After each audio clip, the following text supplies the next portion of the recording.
안녕하세요, 여러분. 여러분의 건강 지킴이 무병밥상입니다.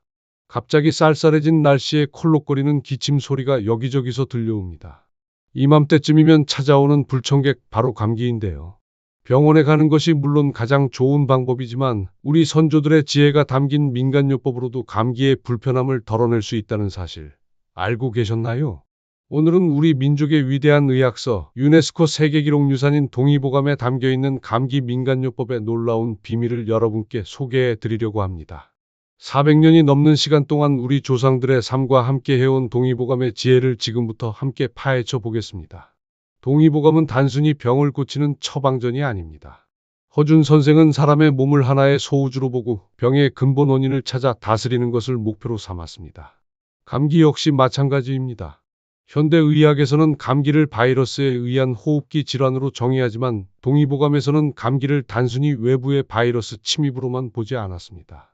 바로 외부의 차가운 기운, 즉 풍환이 몸의 표면으로 스며들어 기혈순환을 방해하면서 발생하는 것으로 보았죠. 따라서 동의보감 속감기 민간요법의 핵심은 이 풍환을 몸 밖으로 몰아내고 막힌 기운을 소통시키는 데 있습니다. 감기는 전기가 약해졌을 때 외부의 사기가 침범하여 생기는 것으로 보았기에 전기를 튼튼히 하여 미리 예방하는 것도 매우 중요하게 다루고 있습니다.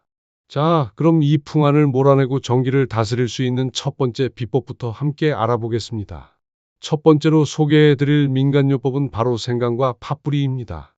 동의보감에서는 생강과 파의 흰 부분을 감기에 매우 유익한 약재로 기록하고 있습니다. 생강은 따뜻한 성질을 가지고 있어 몸을 덮이고 혈액순환을 촉진하는 효능이 탁월합니다. 생강에 함유된 진저롤과 쇼가올 성분은 몸을 따뜻하게 하고 면역력을 높이는 데 도움을 주죠. 그리고 파의 흰 부분은 예로부터 총백이라 불리며 땀을 내어 몸속에 나쁜 기운을 배출하는 데 사용되었습니다. 특히 감기 초기에 몸이 으슬으슬할 때 이 두 가지를 함께 끓여 차로 마시는 방법이 동의보감에서 소개하는 대표적인 민간요법입니다. 준비물은 생강 2에서 3쪽 그리고 파의 흰 부분 2대 정도입니다. 생강을 깨끗이 씻어 얇게 썰고 팥뿌리는 흙을 제거한 후 깨끗하게 씻어 준비합니다. 냄비에 물을 붓고 생강과 팥뿌리를 함께 넣고 약 15에서 20분간 끓이면 끝입니다. 감기에 걸렸을 때 이 차를 따뜻하게 마시고 따뜻한 이불을 덮고 땀을 조금 내고 나면 몸이 한결 가벼워지는 것을 느끼실 수 있을 겁니다. 이 민간요법은 우리 주변에서도 흔히 볼 수 있는 지혜인데요. 제 어릴 적 기억을 잠시 말씀드리자면 겨울만 되면 감기를 달고 살았던 제게 할머니께서는 늘 이 생강 파차를 끓여주셨습니다. 한 번은 제가 한겨울 밖에서 놀다 들어와 오한에 시달린 적이 있었는데 온몸에 소름이 돋고 몸이 으슬으슬 떨려 제대로 서 있기도 힘들었습니다. 그때 할머니께서는 저를 방으로 데려가 따뜻한 이불을 덮어주시고 갓 끓여온 생강파차 한 잔을 건네주셨죠. 매운맛과 알싸한 향이 코끝을 찡하게 했지만 차를 한 모금씩 마실 때마다 몸속 깊은 곳까지 온기가 퍼지는 느낌이 들었습니다. 차를 다 마시고 따뜻한 아랫목에서 잠시 눈을 붙이고 나니 온몸이 땀으로 축축했지만 으슬으슬한 기운은 사라져 있었고 아침에는 콧물도 먹고 몸살 기운도 깨끗이 사라져 있었습니다. 할머니의 지혜가 바로 동의보감에 있었던 것이죠. 다음은 지독한 기침과 가래로 고생할 때 효과적인 민간요법입니다. 바로 배와 도라지입니다. 기침은 폐가 건조해지거나 차가운 기운으로 인해 폐 기능이 약해졌을 때 주로 발생합니다. 동의보감에서는 이때 촉촉한 성질로 폐를 윤택하게 해주는 배와 사포닌 성분이 풍부해 기관지 점막을 튼튼하게 하고 가래를 삭히는 데 도움을 주는 도라지를 함께 사용하도록 권장합니다. 배는 기관지 염증을 가라앉히는 데 좋고 도라지의 사포닌 성분은 기관지의 점액 분비를 촉진하여 가래를 묽게 하고 배출을 쉽게 합니다. 가장 흔하게 만드는 방법은 배숙입니다. 배의 속을 파내고 그 안에 꿀이나 도라지, 생강 등을 넣고 푹 쪄서 먹는 방법인데요. 따뜻하고 달콤한 배가 목을 부드럽게 감싸고 도라지가 가래를 삭혀주어 기침으로 고생할 때 큰 도움이 됩니다. 또 다른 방법은 도라지와 배를 함께 갈아 꿀을 넣고 은은한 불에 오랜 시간 졸여 도라지 배청을 만드는 방법도 있습니다.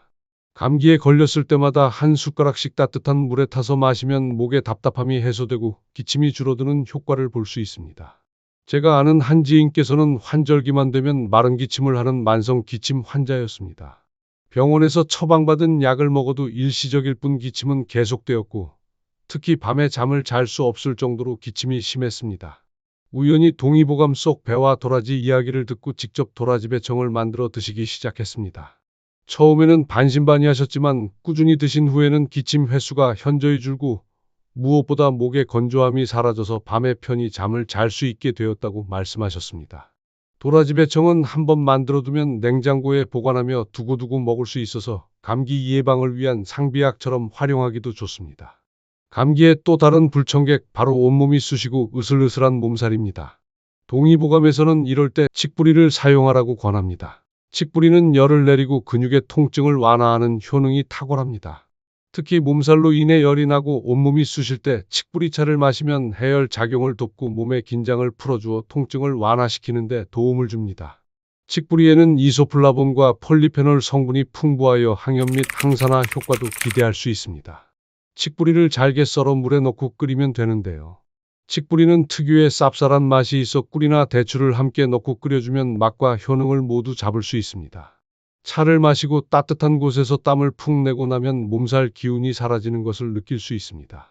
시골에서 농사를 짓는 분들은 겨울철 차가운 땅에서 일하다가 몸살에 걸리는 경우가 종종 있습니다. 예전에 한 농부님께서는 온몸이 두들겨 맞은 것처럼 아플 때면 집 앞산에서 캔 칡뿌리를 달여 마시고 푹 잤다고 말씀해 주셨습니다. 칡뿌리차를 마시고 나면 몸에 쌓였던 피로와 뭉친 기운이 풀리는 느낌이라고 하셨죠. 이것이 바로 동의보감에서 말하는 갈근의 효능이 아닐까 싶습니다. 동의보감 속감기 민간요법은 여기서 끝이 아닙니다. 비교적 간단하면서도 효과가 좋은 또 다른 방법들을 소개해 드리겠습니다. 바로 무말랭이와 온수입니다. 먼저 무말랭이입니다. 무는 예로부터 천연 소화제이자 기침 가래에 좋은 식품으로 알려져 있습니다. 특히 물을 말려서 사용하면 비타민과 영양소가 응축되어 그 효능이 배가 됩니다. 동의보감에서는 물을 활용해 목의 가래를 제거하고 폐에 열을 내리는 데 도움을 준다고 기록하고 있습니다. 무말랭이를 끓여 차로 마시거나 꿀과 함께 졸여 청을 만들어 먹으면 감기로 인한 목의 통증과 기침을 가라앉히는 데 효과적입니다. 한겨울에 감기로 앓아놓은 아이를 위해 어머니가 무말랭이를 끓여 먹이던 이야기는 우리 모두의 기억 속에 남아있는 따뜻한 민간요법이기도 합니다. 다음은 온수요법과 찜질입니다. 동의보감의 감기 치료 원리인 풍한을 몸 밖으로 몰아내는 가장 손쉬운 방법은 바로 몸을 따뜻하게 하는 것입니다. 감기 기운이 올라올 때 따뜻한 물에 발을 담그고 족욕을 하거나 따뜻한 수건을 목이나 등에 올려 찜질을 해주는 것만으로도 막혔던 기운이 풀리고 혈액순환이 원활해집니다. 따뜻한 물에 굵은 소금을 넣어 녹인 후 수건에 적셔 찜질을 하는 소금 찜질도 효과적인 방법입니다. 소금의 열기가 몸 깊숙이 스며들어 오한과 몸살 기운을 완화하는 데 도움을 줍니다. 오늘 소개해드린 동의보감 속 민간요법들은 수백 년 동안 우리 조상들의 삶 속에서 검증된 지혜입니다. 하지만 동의보감은 단순한 치료법만을 제시하지 않습니다. 병이 생기기 전에 미리 예방하고 병이 생겼을 때 스스로 몸을 다스리는 지혜를 강조합니다. 감기에 있어서도 마찬가지입니다. 규칙적인 생활과 충분한 수면, 따뜻한 물을 자주 마셔 몸에 수분을 보충하고 찬 기운에 노출되지 않도록 하는 것이 가장 좋은 예방책입니다. 또한 감기에 걸렸을 때는 무리하지 않고 충분한 휴식을 취하는 것이 어떤 민간요법보다도 중요합니다. 동의보감의 위대한 지혜는 자연의 순리와 몸의 이치를 이해하고 스스로를 다스리는 데 있습니다. 오늘 제 이야기가 여러분의 건강 관리에 조금이나마 도움이 되었기를 바랍니다. 동의보감의 지혜를 빌려 올겨울 감기 없이 건강하게 보내시기를 바라며 저는 다음 시간에 더 유익한 정보로 찾아뵙겠습니다. 오늘 영상이 좋으셨다면 좋아요와 구독 부탁드립니다. 여러분의 건강한 삶을 응원합니다. 감사합니다.